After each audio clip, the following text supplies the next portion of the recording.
Également au sommaire de la demi-heure à venir, un reportage exclusif de Moussine Naimi au Sri Lanka. Il a pu se rendre au nord, dans la région de Jaffna, en proie à de violents combats entre l'armée et les rebelles tamouls.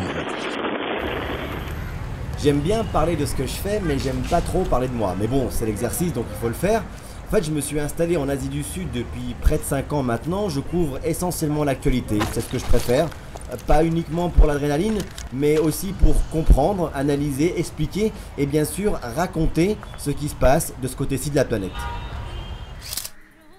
Au départ, quand je me suis installé au Sri Lanka, je m'attendais plus à couvrir l'après-tsunami, mais je me suis retrouvé en fait à parler d'attentats, de conflits interethniques entre Singalais et Tamouls et à filmer des bombardements. J'ai traité des sujets comme les déplacements des populations civiles par les combats, le recrutement des enfants soldats par les différentes factions, ainsi que les liquidations extrajudiciaires qui arrivent un peu partout dans le pays. Alors c'est vrai que ce sont des sujets assez difficiles et assez éprouvants, mais bon, ça fait partie du métier. Je me suis ensuite installé en Inde, à Bombay, la ville de Bollywood, enfin entre autres. C'est là d'où je couvre l'actualité d'Asie du Sud. Ici au Népal durant les manifestations qui ont provoqué la chute de la monarchie. Là au Bangladesh après le passage du cyclone Sidr. Quand on arrive sur les terrains comme ça, il faut faire évidemment très vite et s'adapter aux moyens du bord. C'est vrai que j'aime bien ce genre de défi, se débrouiller coûte que coûte pour se déplacer et bien sûr envoyer ses articles, ce qui n'est pas toujours très évident. Je couvre pas uniquement les conflits et les catastrophes naturelles, mais aussi les phénomènes de société. Là, par exemple, des millions de personnes célèbrent le dieu Ganesh à Bombay. Mais on est souvent rattrapé par l'actualité, comme ici, au Cachemire indien.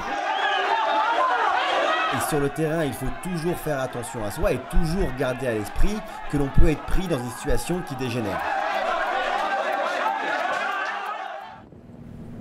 J'ai rejoint le VJM, le Video Journalist Movement, car j'ai maintenant envie de raconter ce dont je suis témoin par des reportages vidéo. Des situations spectaculaires comme cette opération à cœur ouvert sur des patients étrangers qui viennent se faire soigner en Inde. Ou encore ici dans la baie du Bengale où l'on peut voir certaines îles couler à cause de la fonte des glaciers de l'Himalaya.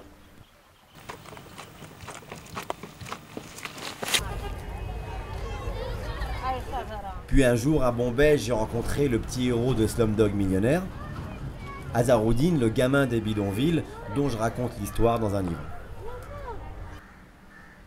Alors voilà comment je travaille. J'espère que ça vous a aussi donné l'idée de qui j'étais. J'ai fait de la photo, de la presse écrite et de la radio. D'ailleurs, je continue encore à faire de la radio. Et l'idée maintenant, c'est de vous montrer aussi avec des reportages vidéo ce qu'on peut voir ici tous les jours en Asie du Sud, à la fois au niveau des personnages, et évidemment aussi au niveau des paysages. Attendez, ne bougez pas. Oui? Oui? Oui, ne quittez pas. Je dois y aller.